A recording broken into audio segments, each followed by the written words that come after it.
Okay, folks, if I can ask you all to have a seat, we'll get started on our next session. And I'll keep the intro very brief here. I'll let our speakers fill in any gaps that I leave out. Now, in this session, we've got both Omer Ismael, who's a program manager at the local business Accelerator at My Main Street, and we have Sean Bailey, research analyst at the Downtown Vancouver BIA, otherwise known as Downtown Van. They'll take us through applications and uses of EA data to help communities across both Southern Ontario and the Downtown Vancouver area gain deeper insights about their local and visitor populations, again with the goal of helping their communities and their members recover post-pandemic. If I can ask Sean to come up first.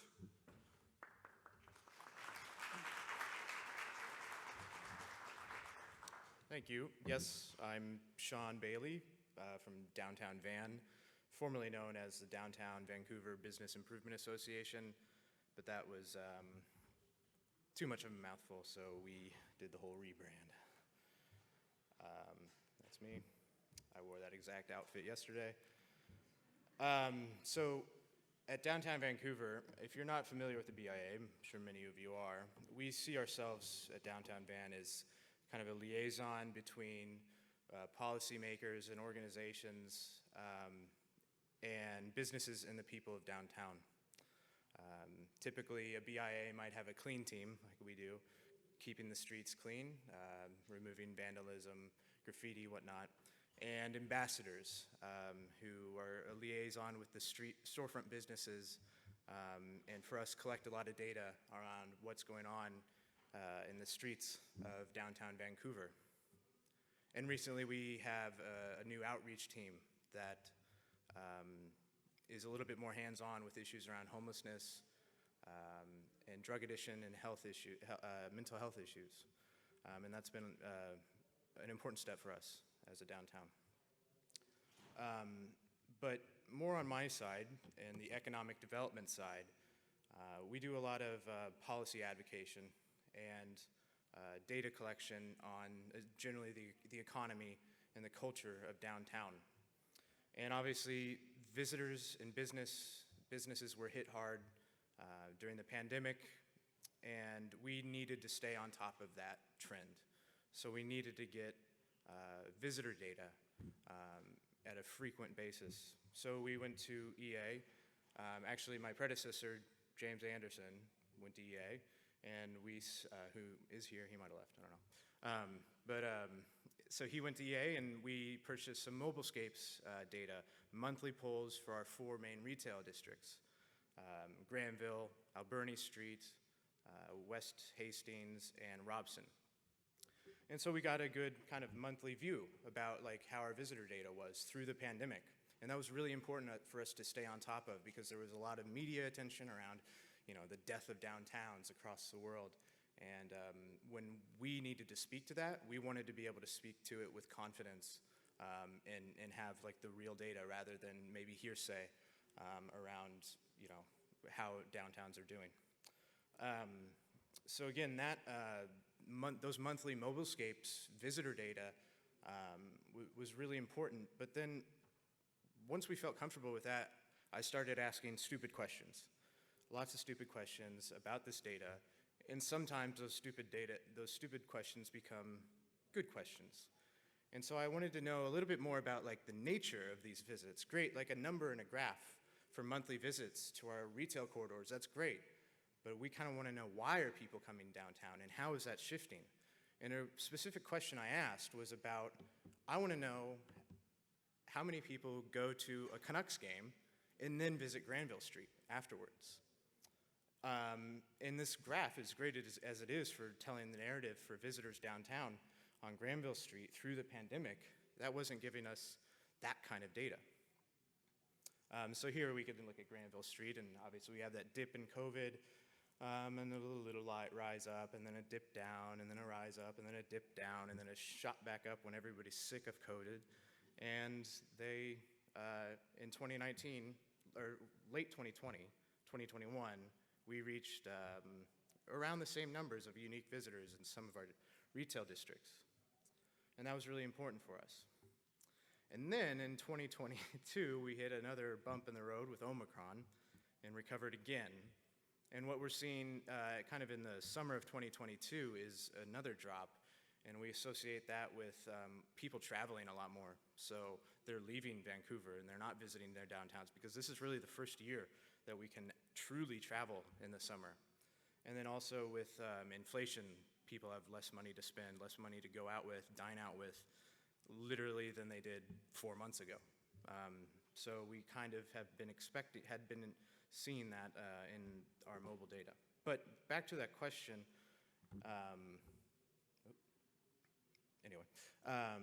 yeah, so this is now visitor share. And so we actually have known and kind of suspected, right, that our weekday visitors have not recovered as well as weekends, right? Because not as many people are working from the office, and right, the hybrid culture is still a thing. I think this data was from March. So the hybrid culture was still in effect, it still is today, but our weekends have been recovering better. And that's been important for us to kind of rethink how we view our downtown, not maybe as a central business district as much anymore, but more of an entertainment district. And then visitors throughout the day, that's important for us as well. And when you think about the 1% drop that we're seeing on Granville Street for late evenings, that's 1%, but for a whole month, for an entertainment district, that's a lot. And we're seeing that more people are going out during the day and spending their time out during the day on the weekends rather than at night. And that's important for us as we're trying to grow our nighttime economy. So back to that question about this mobile data and asking why people are coming downtown and the nature of their visits, and that question about a Canucks game. Well, luckily, when I was speaking with the people at Environics, we shifted over to using Envision as a platform, and not just the Mobilescape's monthly reports. And so with the Envision platform, I can go in and draw my little boxes and polygons and get my own data, not real time, but like at the moment I need it. And lucky enough, there's that cross-shot functionality where I can say, okay, I'm going to draw a polygon around Rogers Arena during a hockey game and a couple hours after, and then I'm going to do a cross-shop analysis with the Granville Entertainment District. And then I can see that on Friday, March 11th, when they played the Capitals, 13% of the people who visited Rogers Arena that night went to Granville. And that's really important for us to know. Like, we always knew that some people were going out after. That's not necessarily news to us. But when we can put a number on it, it gets us excited to make more decisions. And so how do we kind of leverage that, these crowds at Rogers Arena, these crowds at BC Place and whatnot? And so I'll talk about summer movie nights separately, but back to that question about what do we do with that, I'm thinking about Poppy.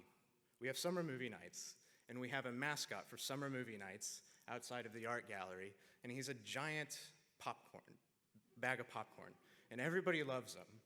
I was surprised how much people love him, but he is the life of the party at our summer movie nights. And we said, well, okay, why don't we send Poppy to a Whitecaps game that week to help promote summer movie nights? And that was not something we necessarily thought about until we looked at the kind of cross-shop of these sporting events and visits downtown in general. And yeah, I mean, everybody loves Poppy. I should have brought a picture of him. He's awesome. I saw him fall down once. It was the most hilarious thing I've ever seen in my life. But about summer movie nights specifically, with the Envision platform, I can draw a box right around our North Plaza outside the art gallery where we host this event for 7 Thursdays during the year, during the summer. And I can see how many people were there. How are those customers, those visitors, different than those who normally visit downtown?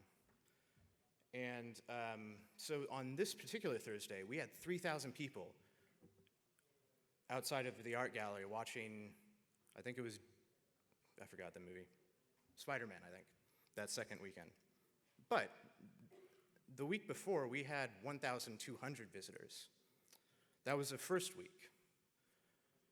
And we also had a VIP event to launch it all.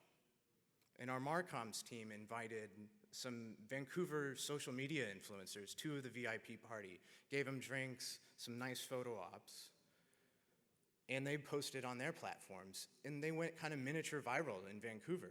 And so millions of people ended up seeing their posts about summer movie nights. They got a VIP section for the movie itself. And then the next week, we more than double our visitors. Those influencers cost a ton of money.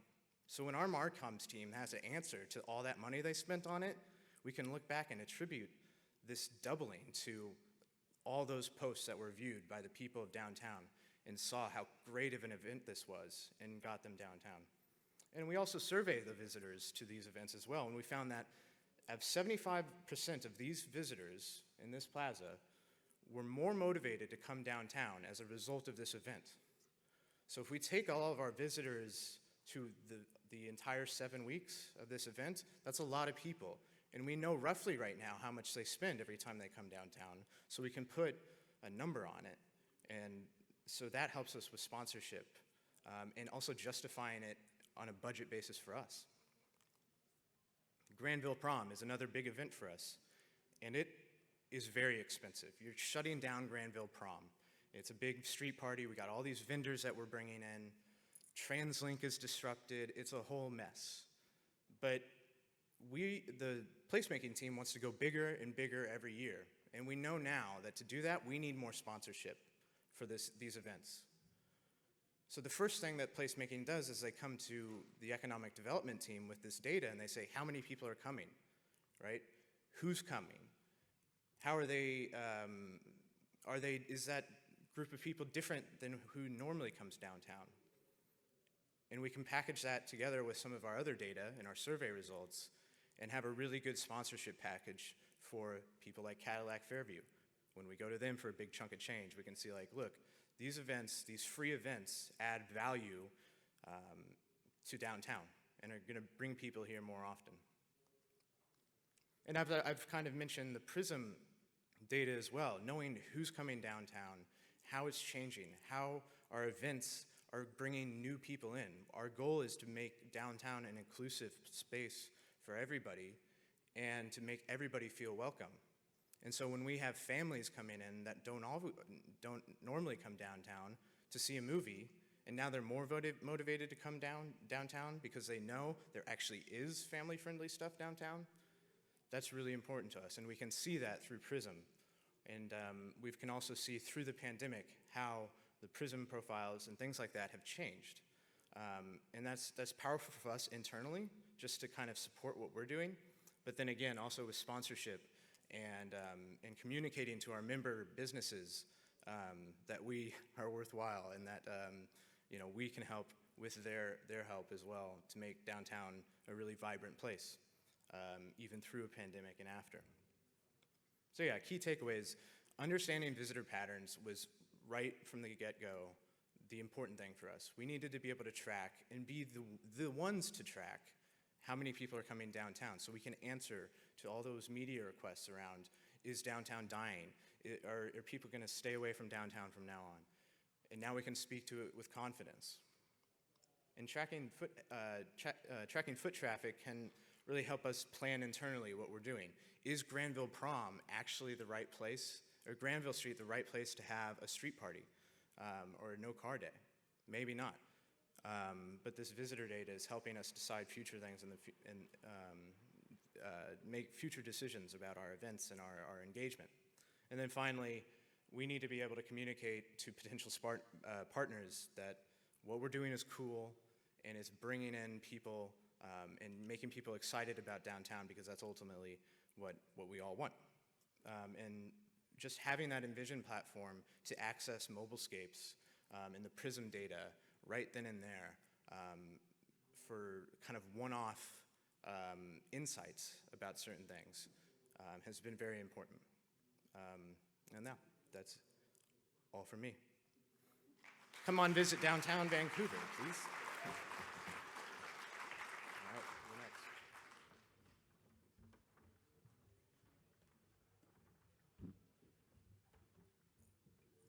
Hello, everyone. second. So, perfect. I'll let them sort that out in a second. Okay. Hi, everyone. My name is Omer Ismael. I'm the program manager at My Main Street's local business accelerator. I have the fortune to speak about, what we're doing with the local business accelerator to support 65 main streets across Southern Ontario and helping address some of those challenges regarding revitalization projects that we're looking to see happen in the near future. Perfect. So some of the key challenges that we're looking to address through the My Main Street program are outlined here. The first piece and the most important piece for me with our work at Local Business Accelerator is the healthy retail mix. We want to find better ways to attract and sustain traffic to these main streets that we're looking to serve and help make sure that the residents of these communities, the frequent visitors of these communities are able to find the products and services that they need as opposed to having to go elsewhere outside their communities on a day-to-day basis. And the way we go about doing that is really leveraging some of the data that we have access through the Envision platform to make sense of who is in these communities, what are they looking for, where are they spending their money, and how can we keep them in their community and spend local. Another piece is local connections, which is drawing people back to main streets. Now that the pandemic kind of slowing down and running its course and people are trying to get back out, one of our other streams within My Main Street, which is the Community Activator program run by our colleagues at CUI, the Canadian Urban Institute, to once again create placemaking activities to once again re-engage individuals in their main streets through events, experiences that draws people physically back to those main streets. And then the last piece is community wealth. We want to make sure that the opportunities that we're creating financially are not just opportunities to make money within the community, but keep that money in those communities per se. And how we go about doing that is something I'm looking forward to sharing. So we have 4 key objectives. I went through most of them with how we use our interest in using data to make those targeted investments in communities, revitalizing communities with that healthy retail mix, ensuring that residents of those communities benefit from the economic opportunities created first before looking elsewhere, and then also the identifying various ways to take the learnings that we've had in some communities and then share that with the many communities that were participating in the program to date. All of this is made available and possible through a $23.25 million investment in local economic recovery from the Federal Economic Development Agency for Southern Ontario. So, the type of main streets that we work with varies, but the first piece that we are really looking at when we first launched this program around this time last year was making sure that we're helping the main streets that were struggling prior to COVID. Folks here likely know that main streets were once the economic centers of many communities, and with shopping centers, strip malls, e-commerce, and online shopping, we've consistently seen a decline in the number of people choosing to buy their daily goods and services in their community. And the recognition there is that the pandemic only made it worse, and how do we ensure that we're not just looking at those who are recently overcoming challenges, but those that have been struggling prior to that. Another one is ensuring that all aspects of the program consider how we can support equity-deserving populations, whether that be supporting the communities that have challenges interacting and engaging with equity-deserving entrepreneurs, and getting those folks back into the opportunities that we may potentially identify with the work that we're talking about in 1 second. And then the last piece, or the last type of community that we look at targeting, is really representative of the communities we're currently working with. We work with a range of main streets, 65 in total within 35 different municipalities, and that includes the traditional main streets that we're all familiar with and the picturesque ones that are historical in some senses, the new downtowns that we're currently working with in Vaughan and the Vaughan Metropolitan Center, strip mall communities in Markham, like First Markham Place, and more rural communities in Haldimand County and St. Thomas. How we got there, though, was through this tool that you're looking at today. It's a fairly simplistic way of starting things out, but it really helped us make sense of how we should go about looking at the type of communities that could be interested in this program. So what we did is we built this community assessment tool with the help of Environics, and what we pretty much compared the many communities that would likely engage in this program against a variety of data points that you could see there. First one being household spend, and identifying communities that have seen a drop in household spend prior to COVID. As I mentioned, that focus of equity-deserving groups and identifying communities that are high indexed in youth populations, newcomer, indigenous populations, as well as visible minorities.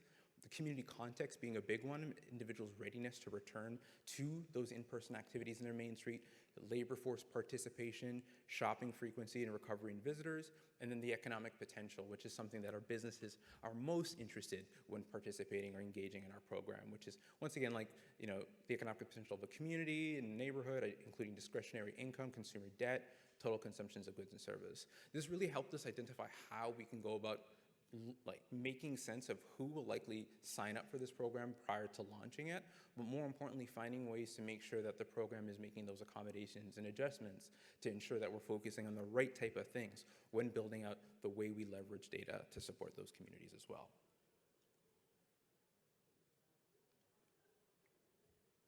So with that, I'm going to focus more on the stream that I work on, which is the Local Business Accelerator. And we really operate under these three key pillars. The first one being customized data and market research and analysis. As I mentioned, we provide data to businesses en masse to access data about their community at a high level and individualized market research reports to help make sense of where those opportunities are in those community and get to know the people who are likely their target customers currently or could be if they engage them in a more direct and unique way. Another thing that I'm most excited about is the entrepreneur engagement support that we provide. Each community gets a dedicated ambassador working 12 months with the funds covered by My Main Street Local Business Accelerator to be that local context, that local representative, the foot and the boots on the ground to help businesses make sense of this program, the market research, and how to navigate the unique nature of trying to not just improve your business and expand it, but how you can do that while helping the Main Street as a whole. And then the last piece is businesses, after receiving market research, become eligible to access $10,000 non-repayable contributions, which goes on to support some of their expansion plans as well. The idea being each community gets about $10,000 non-repayable contributions, with 650 made available to businesses across Southern Ontario.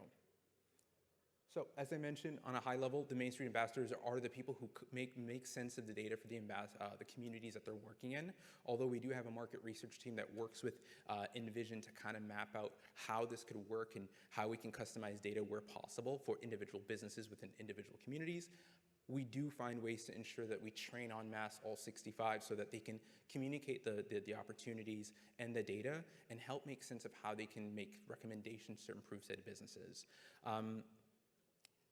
How we go about doing that is through three different ways when it comes to market research. It's really nice to speak to an audience that kind of gets it. The last few presentations, I have to speak to the definitions of these things, but I don't need to.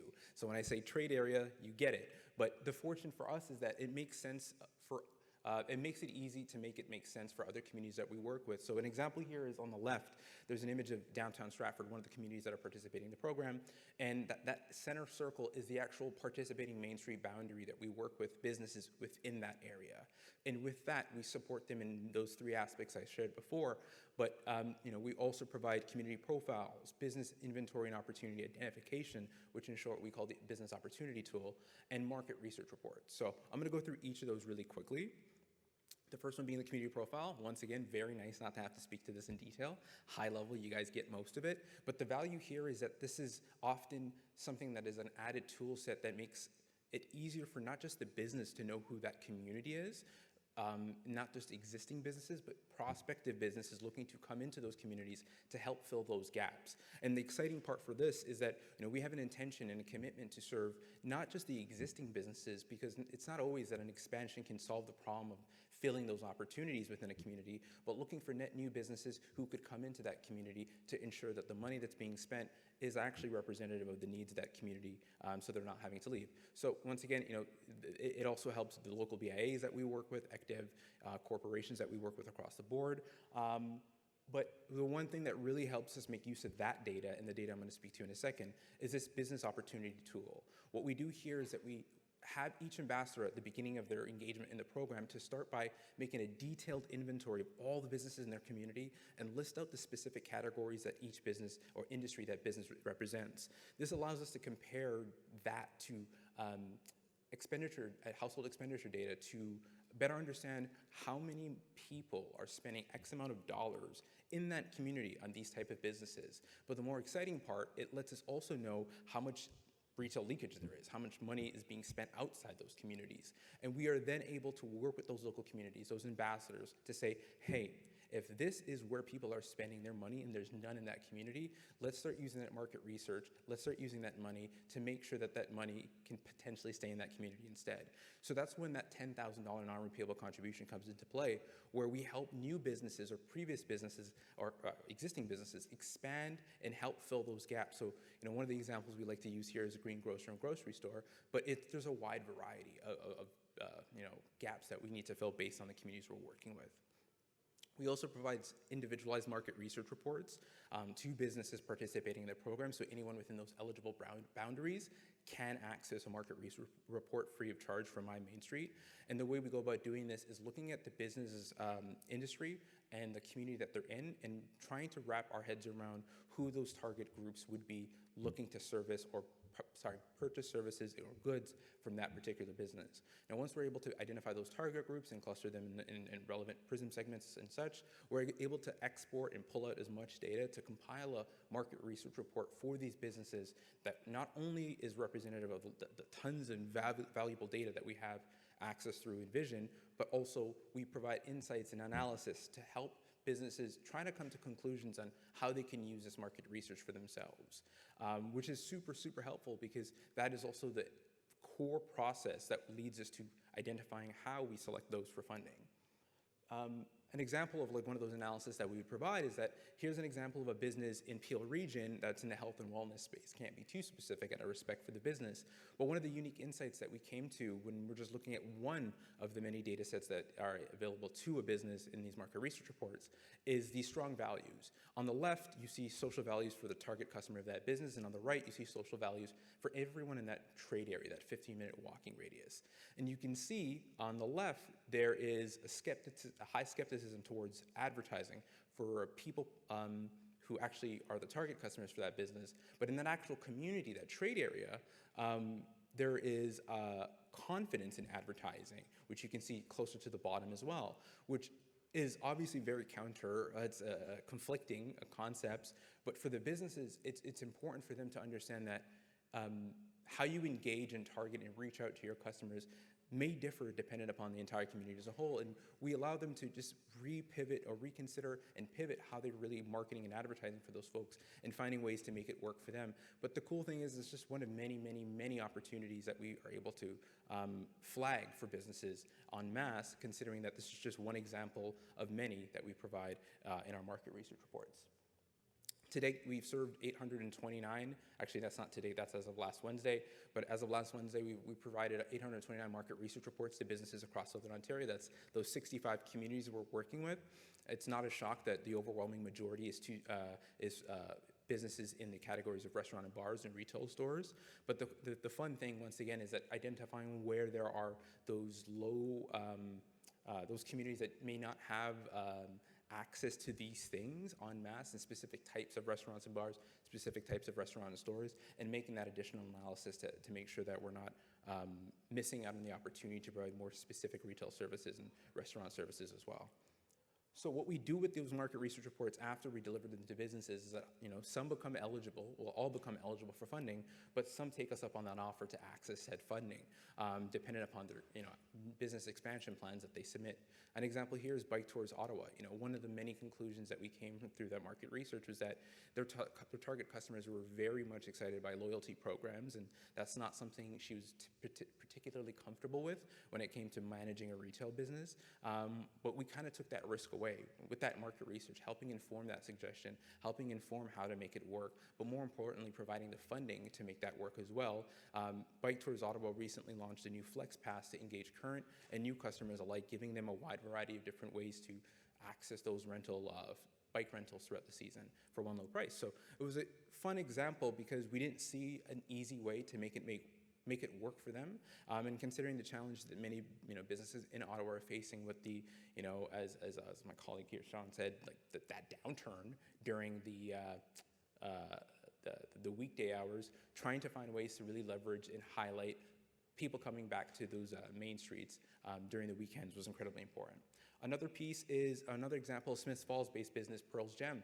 Market research report would show that their customers are very excited about creating beautiful, calm, lovely homes for themselves and really leveraging those aesthetics that are particularly unique to a business like Pearl's Gem. So what we did there after providing the market research, we also helped make sense of how that market research could speak to one of those key gaps, which is workshops, opportunities to engage with the skills building of, building furniture, refinishing furniture, and making furniture look better that you really maybe have at home. And since then, we were able to get $10,000 in the hands of that business and help, fund the creation of a new workshop space to better serve those customers as well. This is just two examples, but to date, we've been able to put $1.8 million or commit $1.8 million to businesses that have gone through our program, have accessed market research, and is now using that money to implement the recommendations and strategies as recommended by the market research, but once again to help revitalize and fill gaps that community is currently looking to fill. We obviously are looking to serve far more in this program than the current $1.8 million that we've dedicated to the current businesses, and we are very much excited to continue to serve businesses as we work towards the revitalization of the many 65 communities we're working with. Just a quick recap, what we provide is that core of the program, the Main Street Ambassador, and through them we provide deep data analysis, funding, market research, ongoing support and to help make sense of this program and maximize the resource that is the funding and that ongoing support being that network as well. But that's just the local business accelerator. There is an entire stream managed by CUI, which is called the Community Activator Program, that helps fill that original gap that I mentioned of making people return to those main streets, to those in-person activities. Thank you, and if there's any questions, please feel free to share them.